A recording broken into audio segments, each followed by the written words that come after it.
You know, I think social media is awesome because of videos like that, and because it gives us a space to talk about really hard things that sometimes we might not have access to prior to what we just had come across our screen. So that video kind of made me think of the situation that we were in when we were having kids. Of course, you get married, the first thing they say is, when are you going to have a baby? And I'm like, geez, can we just be married for a minute?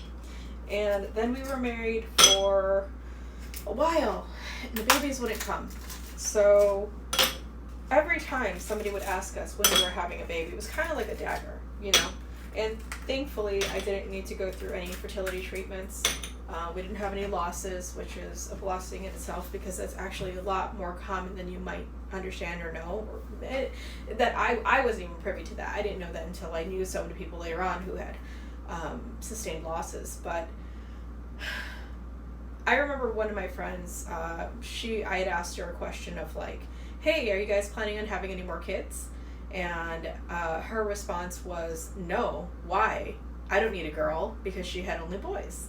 And I found it to be a little bit defensive, but she said something that kind of has always stuck with me, and something that I actually ended up using later on. She said, my family is complete. I feel like it's complete.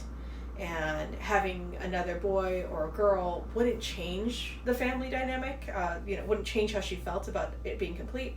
And it was something that when people would ask me, like after we had our second son, and again, the question pops up, oh, when are you going to have another baby? Are you, or people would say, oh, you finally have your girl. And part of me wanted to like rejoice and be happy and so excited that I finally had a girl, because I wasn't really trying for one, but I was very happy to have one. And I just remember the feeling of feeling defensive and having to be on guard almost when people thought that my family was less than, or maybe I was projecting, because I had 2 boys. Like, it wasn't enough, And I think that any size family, if you choose to have children, that's enough. It's up to you, right? But I just always kind of think about these things and how if you're only surrounded by family and friends who think a certain way, you don't know any other way to think. I only learned the language from my one friend because I met her at church. I wouldn't have known her any other place.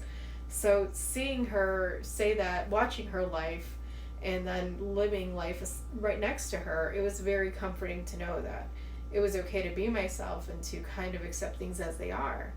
And she was great at taking care of my one son. Because sometimes I needed a break, and she was excellent at helping. But I just remember thinking, like, man, some people really have these ideas about what they think my family should be.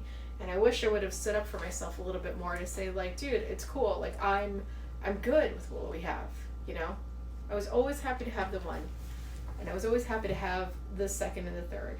But I felt a lot of pressure. And I don't know if people talk about that pressure. And it definitely wasn't easy to get any of the kids. We don't know what happened to that third one. She just showed up. But the first and second were very difficult. My first one took 1.5 years. My second one was 7 months. And he was also born very early. So there are a lot of complications with building a family. And I don't know that it's not easy. That's all.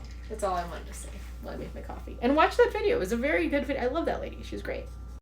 Oh, and something I just thought of. And I say this, like, listen, I'm a proponent of both sides. If you want kids, have kids. If you don't want kids, don't have them. You don't have to have them. That's not my business. I think you have a lot of freedom and money if you don't have kids. I also think there's lots of joy and wonderful things that happen when you have kids.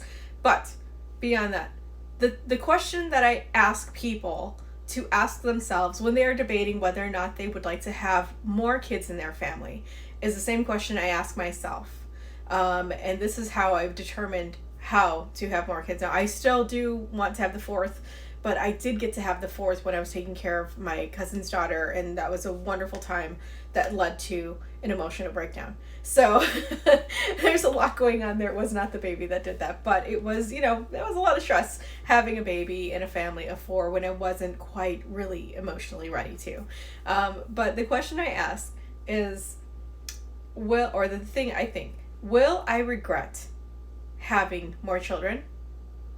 Will I regret not having more children or any children? So that's a kind of the question I ask. because I don't think I would regret having more children, but when I felt like it, back before the fourth baby came and hung out with us, I did think that I would regret not having a fourth child, which is why I kind of always leave my heart open to like foster care and things like that, because I don't necessarily need a full-time child. I'll take that other baby back in a heartbeat. But I do think that you have to ask that question because you shouldn't have to live with regret. And there's never the right time for a baby, so have all the babies if you want to. And WIC is excellent if you can get WIC. But those are just some extra pieces there.